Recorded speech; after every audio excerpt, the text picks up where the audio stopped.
ସମସ୍ତ ଗୁରୁ ଭାଇ ଓ ମା' ମାନଙ୍କୁ ମୋର ଜୟଗୁରୁ।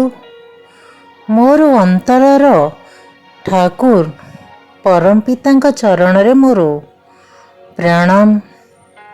ଶ୍ରୀ ଶ୍ରୀ ଲକ୍ଷ୍ମୀ ମାଙ୍କ ଚରଣରେ ମୋର ପ୍ରଣାମ।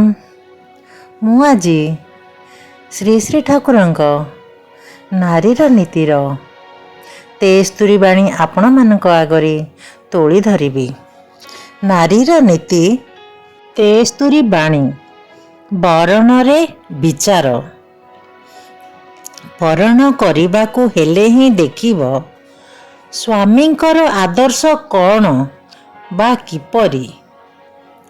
ତାଙ୍କର ଆରାଧନାରେ ଚେଷ୍ଟା ଓ କର୍ମର ନିଆଁରେ ତୁମକୁ ଆହୁତି ଦେଇ ସାର୍ଥକ ହେବାର ପ୍ରଲୋଭନ ତୁମକୁ ପ୍ରଲୁବ୍ଧ କରେ କି ନା?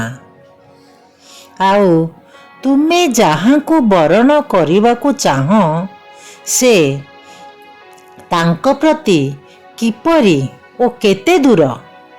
କାରଣ ତୁମେ ତାଙ୍କର ସହଧର୍ମିଣୀ ହେବାକୁ ଯାଉଛ। ଏଥିରେ ଯଦି ତୁମେ ଉଦ୍ବୁଦ୍ଧ ହୁଅ ଆଉ ଜାତି ବର୍ଣ୍ଣ ବଂଶ ବିଦ୍ୟାରେ ଯଦି ତୁମର ବରଣୀୟ ଯିଏ ସେ ସର୍ବତୋଭାବେ ତୁମଠାରୁ ଶ୍ରେଷ୍ଠ ହୁଅନ୍ତି ଏବଂ ତୁମର ପୂର୍ବପୁରୁଷଙ୍କର ଅଗ୍ରଣୀୟ ବୋଲି ବିବେଚନା କର, ତେବେ ତାଙ୍କୁ ବରଣ କରିଲେ ବିପତ୍ତିର ହାତକୁ ଏଡ଼ି ଦେଇ ପାରିବ, ଏହା ଠିକ୍ ଜାଣ। ବାଣୀ ସଂଖ୍ୟା 73। ପୁଣି ଥରେ ବରଣରେ ବିଚାର। ବରଣ କରିବାକୁ ହେଲେ ହିଁ ଦେଖିବ ସ୍ୱାମୀଙ୍କର ଆଦର୍ଶ କ'ଣ ବା କିପରି। ତାଙ୍କର ଆରାଧନାରେ ଚେଷ୍ଟା ଓ କର୍ମର ନିଆଁରେ ତୁମକୁ ଆହୁତି ଦେଇ ସାର୍ଥକ ହେବାର ପ୍ରଲୋଭନ ତୁମକୁ ପ୍ରଲୁବ୍ଧ କରେ କି ନା?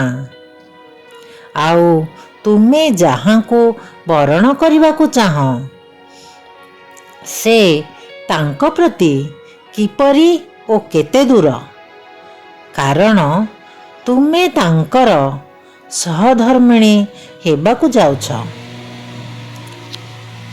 ଏଥିରେ ଯଦି ତୁମେ ଉଦ୍ବୁଦ୍ଧ ହୁଅ ଆଉ ଜାତି ବର୍ଣ୍ଣ ବଂଶ ବିଦ୍ୟାରେ ଯଦି ତୁମର ବରଣୀୟ ଯିଏ ସେ ସର୍ବତୋଭାବେ ତୁମଠାରୁ ଶ୍ରେଷ୍ଠ ହୁଅନ୍ତି ଏବଂ ତୁମର ପୂର୍ବପୁରୁଷଙ୍କର ଅଗ୍ରଣୀୟ ବୋଲି ବିବେଚନା କର, ତେବେ ତାଙ୍କୁ ବରଣ କରିଲେ ବିପତ୍ତିର ହାତକୁ ଏଡ଼ି ଦେଇ ପାରିବ, ଏହା ଠିକ୍ ଜାଣ।